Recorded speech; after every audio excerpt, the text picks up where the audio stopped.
hukum. Mungkin tentunya terhadap Rizik mungkin begitu ya. Satu sisi FPI menganggap bahwa ada kriminalisasi, sisi lain penangkapan Habib Rizik atau penahanan Habib Rizik sampai sekarang apakah itu salah atau benar, saya nggak bisa mengambil kesimpulan itu karena ini masih dalam proses the rule of law, ya kan, bukan the rule by law. Oleh karena itu saya pikir ini hanyalah sebagai satu proses the rule of law, ya kita juga harus hormatin. Dan kita tahu secara teori bahwa polisi adalah mempunyai hak subjektif. Memang tugas dia menangkap, menahan. Artinya dalam rangka untuk menegakkan keamanan di dalam masyarakat. Persoalan itu ketidakadilan di dalam di dalam penangkapan dan penahanan Habib Rizik, ya saya rasa banyak tafsir di situ. Jadi tafsir sendiri dalam teori itu ada 9 tafsir secara teori gitu ya, interpretasi segala macam gitu ya, banyak kalau kita mengatakan begitu. Nah, tinggal menurut saya dalam kacamata hukum kita yang umum saja lah, bahwa polisi mempunyai hak subjektif untuk menangkap dan menahan orang. Persoalannya apakah menangkap dan menahan itu sesuai dengan koridor hukum, undang-undang hukum acara atau tidak. Dan itu diatur. Kalau memang tidak sesuai dengan hukum acara ya pra peradilan. Memang ada anunya gitu, memang ada ya yang diatur. Nah, persoalan nanti umpamanya bagaimana orang-orang itu demo, yaitu kalau menurut saya demo itu tidak menyelesaikan persoalan walaupun itu secara konstitusional dibenarkan. Tidak ada hukum yang bisa selesai melalui demo, kecuali politik. Kecuali politik. Nah, inilah negara kita. Ya. Satu sisi kalau demo masuk baru mengadakan demo, ada rencana umpamanya melakukan demo di depan DPR, kadang-kadang dituduh kita makar.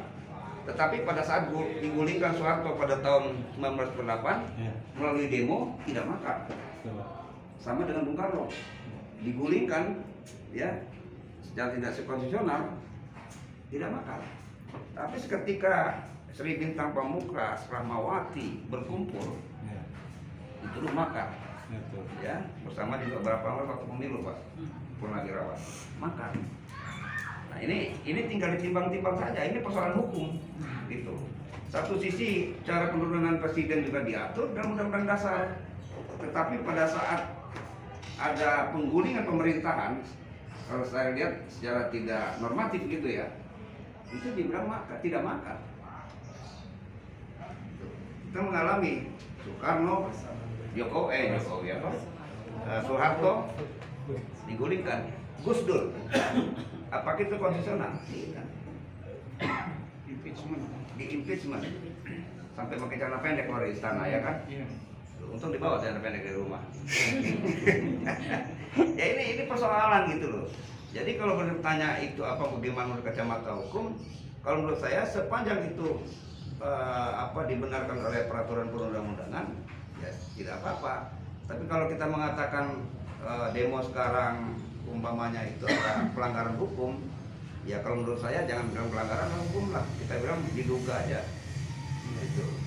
Karena kita nggak bisa, bukan punya hak untuk memprestasikan, kita bukan ahli. Gitu. Jadi menurut saya begitu Pak. Jadi menurut saya PPHI lebih baik sebagai sebagai penyimbang waktu itu dibilang stabilisator dalam kehidupan berbangsa dan bernegara. Jadi kita ngambil jalan tengahnya, stabilisator. Dibandingkan kita umpamanya mau keras tapi kita juga tidak mendapatkan apa-apa, gitu kan begitu. Jadi kita mencari manfaat untuk masyarakat lah. Saya mahasiswa udah kenyang ditahan gitu ya, zamannya Soeharto. Jadi ya ini berbagi pengalaman lah. Jadi nggak ada apa-apanya, cuman manfaatnya cuma kita berpengalaman di dalam penjara sebagai aktivis itu saja. Mengenai ini Pak Ketum, mengenai turunnya Komnas HAM yang katanya mau dibawa ke Mahkamah Internasional, bagaimana pendapat Pak Ketum nih mengenai gejala ini? Itu yang bilang siapa ya? Itu kemarin Pak An'am kan, waktu ya Ketua Komnas HAM-nya langsung mau dibawa ke masalah internasional. Gimana ini? Apakah kenapa dibawa ke internasional? Karena Komnas HAM sendiri tidak berhak untuk mengadakan penyidikan. Bagaimana tanggapan Pak Ketum nih? Kalau dia langsung bawa ke Mahkamah Internasional, melewati Amerika dong, karena PBB. Nanti mampir-mampir lah dulu ke PBB ya kan.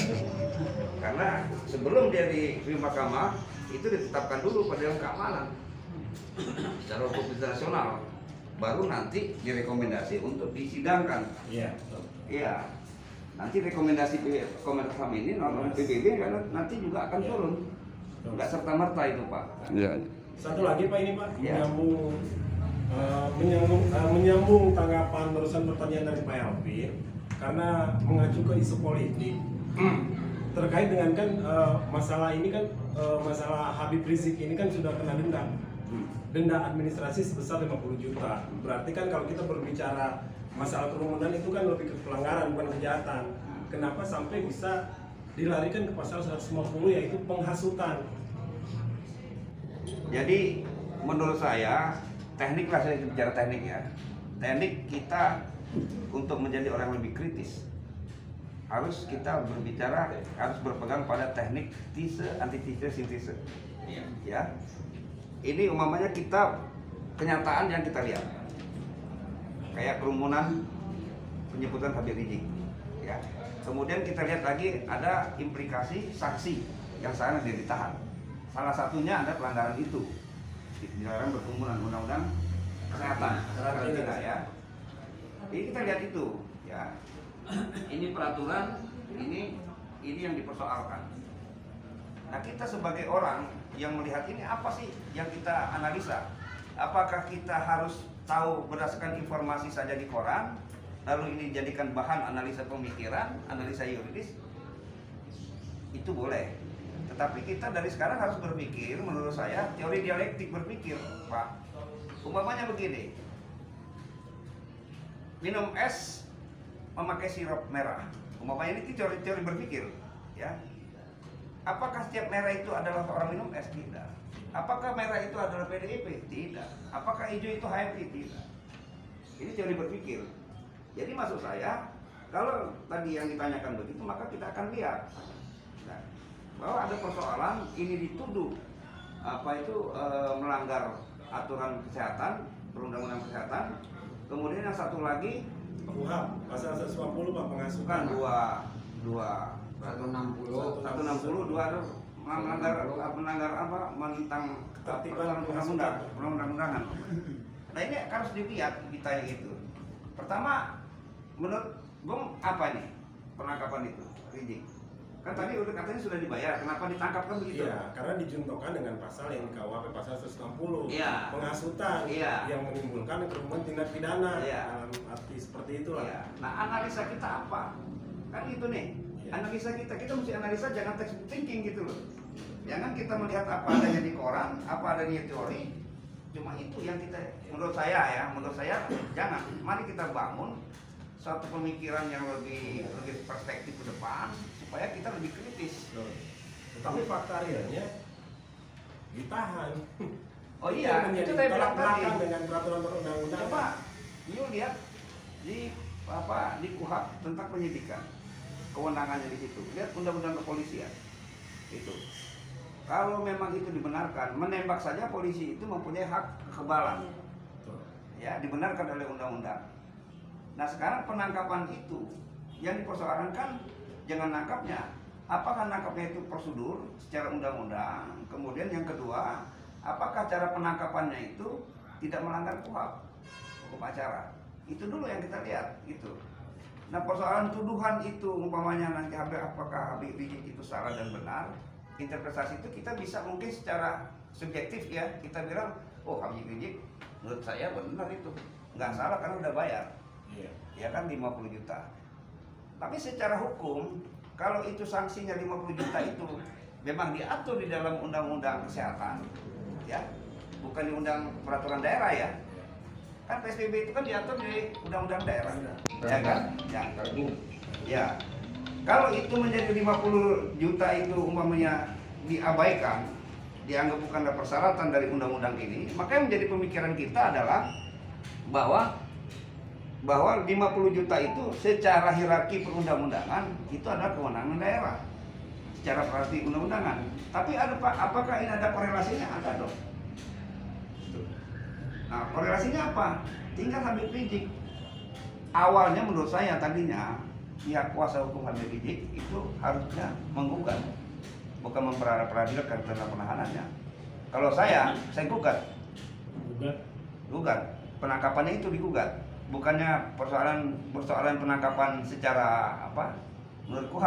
Maksudnya digugat bahwa Habib Rizik ini sudah memenuhi kewajibannya karena pelanggaran dikenakan sanksi. Sudah dibayar 50 juta. Ya, sekarang dia ditangkap. Sekarang yang kita tuntut jangan maksud saya tentang penangkapannya dengan prosedur polisi yang tidak memenuhi prosedur, bukan itu. Ini sudah dibayar 50 juta. Dasar penangkapan kalau itu satu pasal, tapi kan bukan satu pasal saja ini. Iya. Nah sekarang ini kita belum tahu apa karena kerumunan atau tidak. Kita nggak tahu itu. Dan yang kedua, ada nggak di dalam undang-undang kesehatan itu mengatur tentang kapasitas berkerumun? Berapa sih yang tidak boleh berkerumun? Berapa sih yang disebut kerumunan itu bisa ditangkap? Tidak bisa ditaksir. Iya, bukan tidak bisa tafsir, di undang-undang juga diatur itu. Sekarang kita diokuptasi oleh isu ya, oleh interpretasi hukum bahwa misalnya kita sekarang nih tidak menjalankan prokes, kan rapat nih, apakah itu dikategorikan kerumun? Karena tidak ada berkerumun itu di undang-undang tidak diatur, cuman dibilang jarak. Iya, tetapi batasan itu tidak ada. Jadi tugas kita nih sebagai PPAI, ya terutama pusat ini untuk melakukan itu, menggugat itu. Jadi kalau persoalan kerumunan Habib Rizik itu ditangkap karena kerumunan yang di bandara, dijemput yang lain, perlu kita tanyakan berkerumun itu batasnya berapa? Yang orang itu dapat dikenakan sanksi untuk ditahan. Kan kita sekarang terokuptasi dengan kerumunan aja nih. Itu.